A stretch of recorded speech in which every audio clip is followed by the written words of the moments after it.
ఆంధ్ర తెలంగాణలో తక్కువ ఫీజులతో high quality results ఇస్తున్న ఏకైక సంస్థ తిరుమల్ ఐఏఎస్ ఇన్స్టిట్యూట్. రైతుల సంక్షేమం కోసం కేంద్ర ప్రభుత్వం పలు పథకాలను అమలు చేస్తోంది. అందులో ఒకటి పీఎం కిసాన్ సమ్మాన్ నిధి.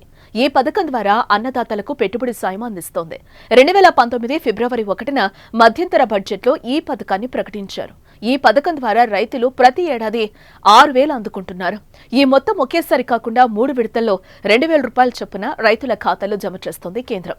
అయితే ఇప్పటి వరకు రైతులు 17వ విడత డబ్బులు అందుకున్నారు. తాజాగా 18వ విడత నిధులు విడుదల కూడా ముహూర్తం సిద్ధమైంది. 18వ విడత డబ్బులను అక్టోబర్ 5న కేంద్ర ప్రభుత్వం విడుదల చేయనుంది.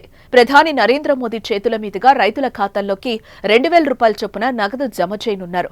దాదాపు 9 కోట్ల మంది పేద రైతులకు పీఎం కిసాన్ యోజన కింద 2,000 రూపాయలు అందజేయనున్నారు. దీంతో నవరాత్రి సందర్భంగా కేంద్ర ప్రభుత్వం రైతులకు శుభవార్త అందించినట్లయింది. అర్హులందరికీ ఈ పథకం కేంద్రం అమలు చేస్తోంది. అయితే పీఎం కిసాన్ పోర్టల్లో ఈ కేవైసీ చేయడం తప్పనిసరి.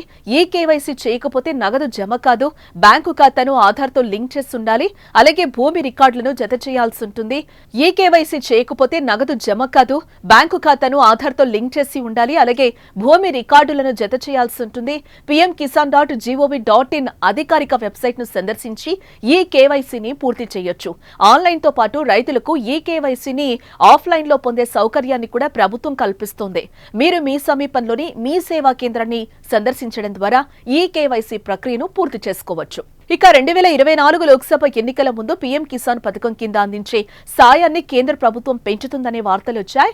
6,000 రూపాయల నుంచి 9,000కు పెంచుతుందనే కథనాలైతే వినిపించాయి. కానీ మోదీ సర్కార్ పెంచేందుకు మొగ్గు చూపలేదు. మరి త్వరలో పెంచనుందేమో చూడాలి.